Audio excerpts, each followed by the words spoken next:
So ek gaan dit gou vir jou lees, dit sê so, is die 83 vertaling, wanneer ons opsetlik bly sondig, nadat ons die kennis van die waarheid ontvang het, is daar geen offer meer wat vir ons sondes, wat ons sondes kan wegneem nie. Dit is Hebreërs 10 vers 26. Hebreërs 10 26, ek gaan gou verder lees, dit sê so, daar bly alleen 'n verskriklike verwagting oor van oordeel en 'n gloeiende vuur wat die teenstanders van God sal verteer. As iemand die wet van Moses oortree en 2 of 3 getuienis bevestig dit, word hy nie begenadig nie, hy word doodgemaak. Hoeveel swaarder straf dink julle sal hy kry wat die seun van God verag het, die bloed van die verbond waardeur hy geheilig is, geminag het en die gees van genade beledig het. Ons weet tog wie hy is wat gesê het, dit is my reg om te straf, ek sal vergeld en verder, die Here sal oor sy volk oordeel, dit is verskriklik om in die hande van die lewende God te val. Okay, so dit is 'n scary, hy klink nogal scary die vers, as jy hom lees. Okay, so, kom ons sê, jy is in 'n plek waar geestelike leiers vir jou leer, dat jy word gered deur genade, en dan wat gebeur is dan moet jy nou nie die genade van God beproef nie, jy moet nie probeer om kanse te vat nie, want, okay, nee, wat ek nou sê is verkeerd, so dis nie akkuraat nie, dis verkeerd, want die genade van God gaan net so ver, maar op grond van hierdie teks, as jy opsetlik bly sondig, gaan daar 'n tyd kom, wanneer daar nie meer vergifnis is vir jou nie. Okay, ek weet nie of enige iemand al ooit so 'n teaching gehoor het, wat jy gehoor het, jy moet perfek leef, andersins kan jy jou salvation verloor, en al gebruik dan sê nou maar een van hierdie tekste. Okay, oorweer. So kom ons gaan gou in op hom, wat beteken dit? Wat beteken dit wanneer ons opsetlik bly sondig, nadat ons die kennis van die waarheid ontvang het? Okay, so hierdie ouens het die kennis van die waarheid ontvang, met ander woorde, hulle die gospel ontvang, hulle het ontvang dat Jesus betaal het vir hulle sondes aan die kruis, dat hy opgestaan het uit die dood uit, dat as hulle hom glo dat hulle gered word deur genade, dis wat hulle alles gekry het, maar dan bly hulle opsetlik sondig. Nou, as jy die konteks van Hebreërs verstaan, dan wat hier gebeur het is, dit was 'n klomp Jode wat tot bekering gekom het, en hulle het oorgeskuif van die Jodendom na Christianity toe, maar dit was so 'n baie confusing ding, want onthou, as jy vir jou hele lewe lank, word jy groot met diereoffers, jou hele lewe lank leef jy onder die wet, en dan ewe skielik kom iemand en hulle sê, glo in Jesus Christus, en jy word gered deur genade. Okay, selfs Christene sukkel baie partykeer, en hulle is nie eens onder die wet nie, hulle dink hulle is onder die wet partykeer, maar hulle is nie, en hulle sukkel as iemand sê jy word gered net alleen deur genade deur te glo in Jesus Christus.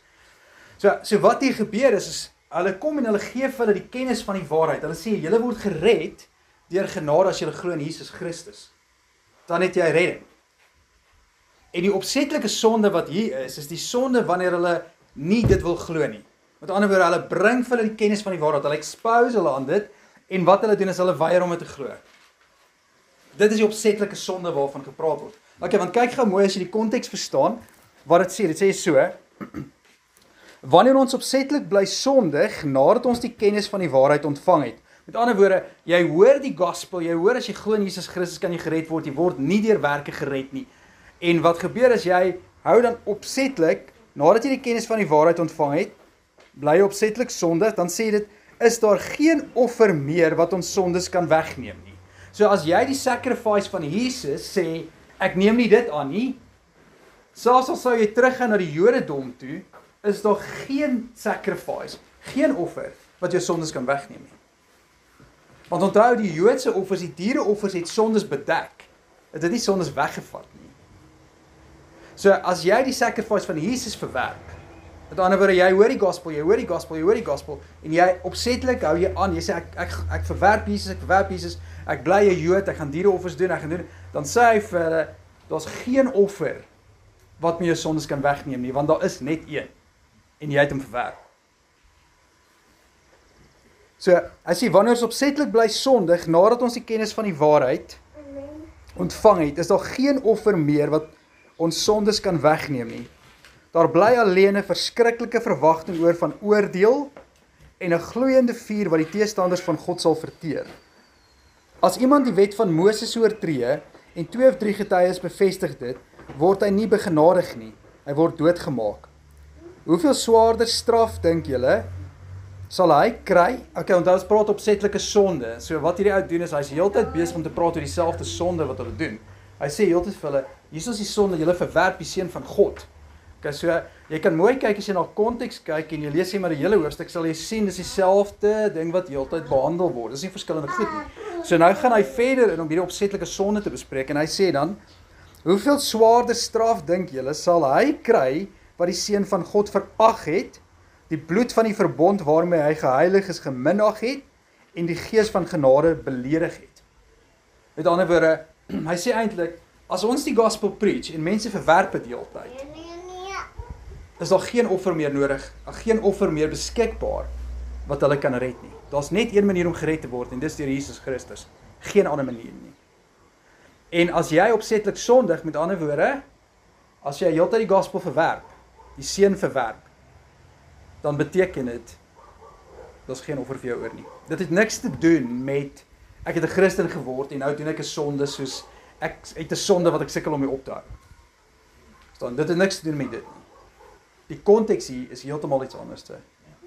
Okay, so, ek gaan gou die teks verder lees, want as jy die teks verder lees, kan daar iets wees wat jou nog steeds gaan confuse. Want, kyk gou na hierdie teks. Hy sê,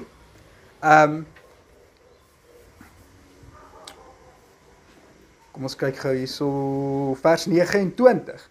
Hoeveel swaarder straf dink julle sal hy kry wat die seun van God verag het, die bloed van die verbond waarmee hy geheilig is, geminag het. So hy is klaar geheilig. So wat ons baie keer sê, maar as hy klaar geheilig is, dan is dit mos 'n gelowige, want hy is klaar geheilig. Hoe kan jy sê, dit praat met ouens wat nog wonder of hulle die sacrifice wil aanvaar? Hierso sê dit hy is klaar geheilig. En dis baie keer waar ouens confused raak, want dan sê hulle, okay, ja, maar as hy klaar geheilig is, dan is hy 'n believer. Okay, kan ek net gou hoor, is daar iemand wat 'n challenge het op daai wat ek nou gesê het? Okay, want ek wil nie vir jou iets verduidelik as jy verstaan dit, klaar, jy's geheilig nie, moenie die sacrifice weier nie. Okay, moet ek ingaan op hom of is jy okay? Moet ek ingaan? Is jy okay? Is jy okay? Okay, iemand wil ek moet ingaan op heilig? Is geheilig? Iemand? Okay, as jou laaste kans, daarna sit jy in die gees as jy hom wil oopbreek. Okay. Okay, dan stop ons eers daar. Okay, kom ons maak dit oop.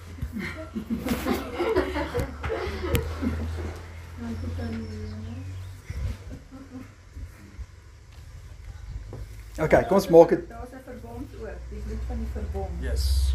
Okay, so kom ons lees hom gou weer, want dit kan jou miskien confuse. Hoeveel swaarder straf dink julle sal hy kry wat die seun van God verag het? Okay, so daar sien jy die opsetlike sonde, hy verag die seun. Die bloed van die verbond waarmee hy geheilig is, geminag het en die gees van genade beledig het.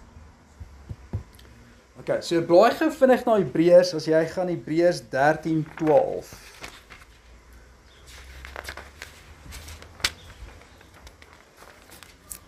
Okay, so die bloed het geheilig.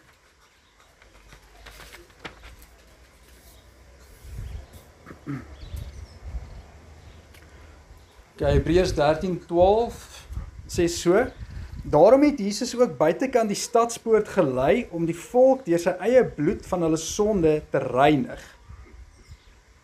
Okay, ek gaan hom gou lees gou in die 53 vertaling. Hy sê hom net 'n bietjie meer spesifieke woorde. Daarom het Jesus ook om die volk deur sy eie bloed te heilig. Met ander woorde, deur sy bloed te heilig. So Jesus het buite gegaan en die volk deur sy bloed te heilig. Okay, so heilig beteken om af te sonder vir God. Vir sy gebruik, sy purpose. So wat gebeur het is deur die bloed het Jesus die mense afgesonder. Okay, nou onthou, Jesus het nie net vir een ou gesterf nie. So jy kan gou kyk as jy kyk na 1 Johannes 2. Kom ons blaai gou na 1 Johannes 2.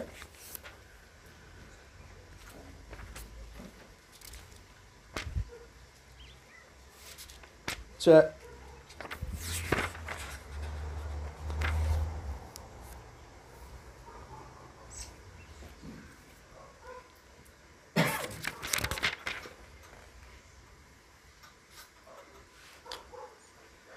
okay, 1 Johannes 2 vers 2, sien daar's 1 Johannes 2 vers 2. Hierdie is soort van 'n bietjie, partykeer is dit nogal 'n ding waar mense kan wonder. Dit sê, en hy, dis nou Jesus, en hy is 'n versoening vir ons sondes, en nie alleen vir ons sin nie, maar ook vir die van die hele wêreld. Maar ook vir die van die hele wêreld. So, Jesus het nie net gesterf vir spesifieke mense se sondes nie, hy het gesterf vir die hele wêreld se sondes. Dit beteken, daar's mense wat nie in hom glo nie, maar hy het ook gesterf vir hulle. Okay, so ek gaan dit so bietjie, as jy gou kyk na, kom ons doen gou 2 Korintiërs 5. So probeer maar net saam met my bly, ek beweeg so half in 'n lyn. 2 Korintiërs 5.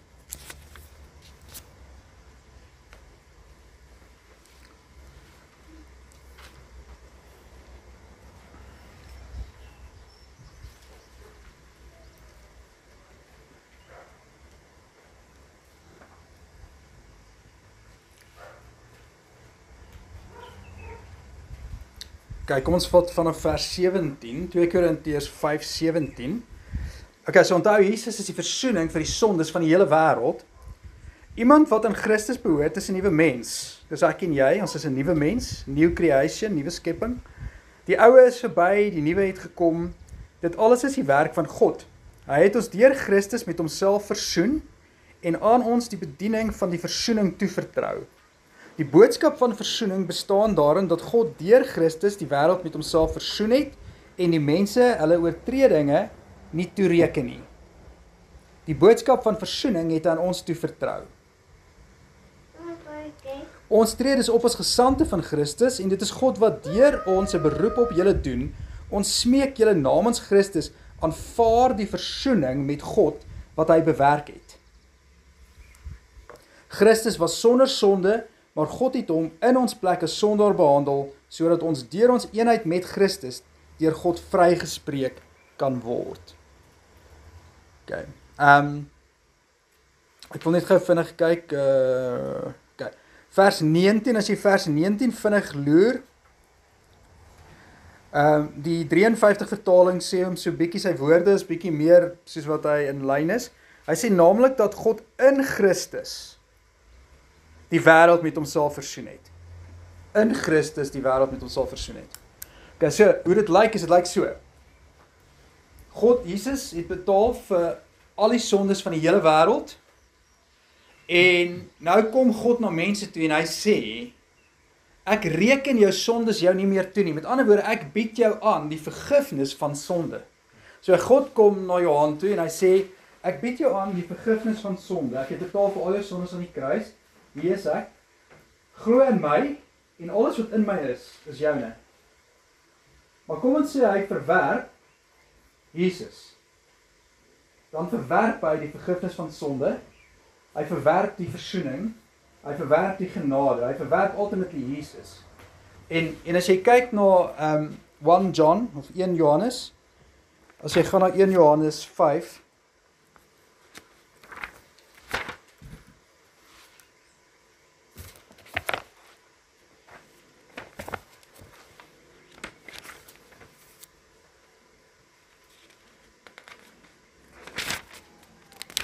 ek net gou myself hier vind.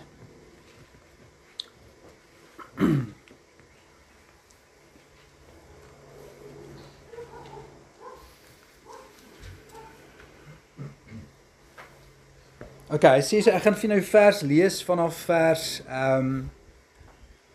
vers 10 af. Okay, so is 1 Johannes 5 vers 10.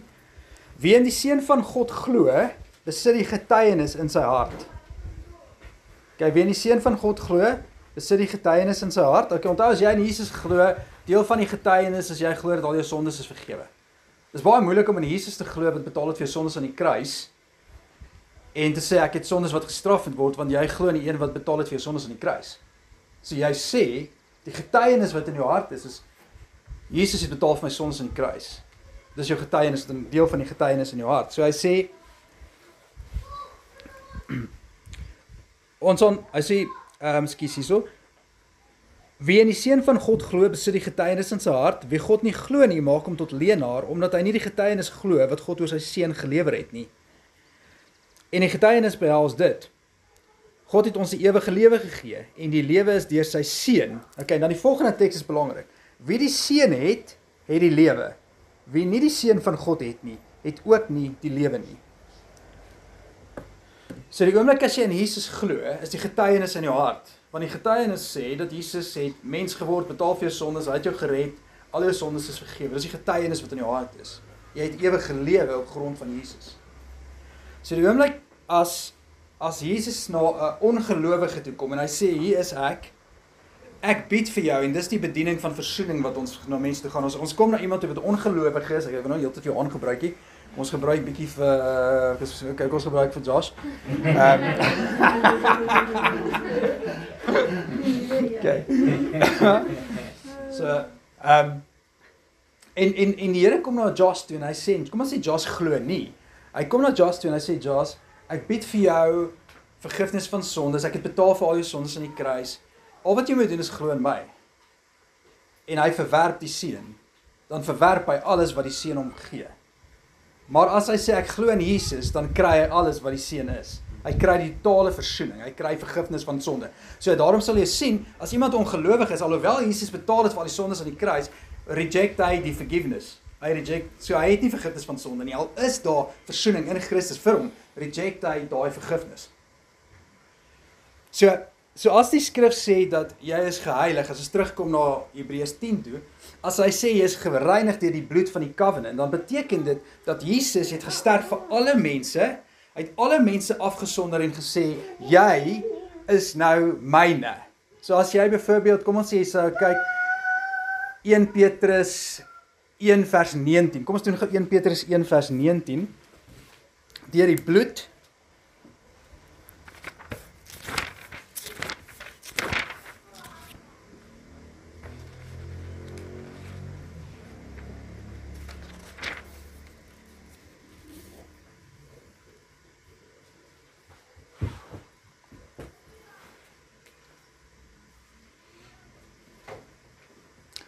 so ek gaan vir jou vers 1 Petrus 1 vers 18, hy sê, julle weet tog dat julle nie met verganklike middele soos silwer of goud losgekoop is uit die oorgeërfde sinlose bestaan nie, inteendeel julle is losgekoop met die kosbare bloed met die kosbare bloed van Christus, die lam wat vlekloos en sonder liggaamsgebrek is. So jy is losgekoop deur daai bloed. So of jy nou sê ek is losgekoop of nie losgekoop nie, jy is losgekoop, of jy nou glo in Jesus of nie glo nie, daai bloed het gevloei en het jou losgekoop. So jy is geheilig deur daai bloed, jy is set apart vir God se gebruik, vir God se purposes. Maar jy kan kom en jy kan sê, ek reject die sacrifice. Ek reject Jesus. En as jy Jesus reject, is jy besig. En hy sê eintlik, as julle aanhou om hierdie sonde te doen, as julle aanhou om heeltyd hierdie bloed en die lam en die gees van genade, as julle heeltyd besig is om dit te reject, is julle besig met die opsetlike sonde. En dan gaan 'n tyd kom, wanneer jy dit gereject het. So hy sê, hou op hierdie opsetlike sonde doen. En binne die Jode was die Israeliete was die sonde eintlik baie sterk, as hulle wou soort van sê, ja, maar ek is eintlik 'n Israeliet, ek is eintlik 'n Jood, ek gaan weer teruggaan na die ander sacrifices toe. Want onthou, hulle ken sacrifices. Christene is bietjie, as ons praat oor sacrifices. Okay, want sacrifices is bietjie gory. So, maar daai mense was Jode, hulle was gewoond aan sacrifices, en hulle was gewoond dat hulle doen sacrifices, so hulle het 'n groot spanning gehad, moet ons teruggaan, is hierdie ding wat hulle praat van Jesus, is dit werklik waar, is dit regtig so, moet ons dit glo, moet ons dit nie glo nie? Okay, sorry julle, dis cool wat julle vertel, maar ek voel veilig hierso, waar ons diere sacrifices bring. So jy sal sien, die hele boek van Hebreërs praat, hy sê, hy probeer hierdie ouens confirm, bevestig, establish binne die gospel. As hy sê vir hulle ouens, die diereoffers het nie hulle sondes weggeneem. Dit is net bedek. Dit is belangrik vir hulle om dit te hoor, want hulle het baie keer was hulle confused, want hulle as die sacrifice gedoen was hulle in hulle oë vergewe. Dan kom hy sê vir eintlik is julle nie vergewe nie. Die sondes is net bedek. Daar moet nog steeds 'n mens sterf in jou plek. En dis Jesus, dis die ware sacrifice. So die opsonderlike sonde het niks te doen met sondes wat jy doen nie. Dit het te doen met as jy Jesus Christus verwerp. As jy 'n gelowige is, kan jy nie meer die opsetlike sonde doen nie. Want jy glo klaar in Jesus. Dis te laat, sorry. Sorry not sorry. Is dit die basiese beginsel van the unforgivable sin? Yes. Maar is dit dan nou daai wat hy sê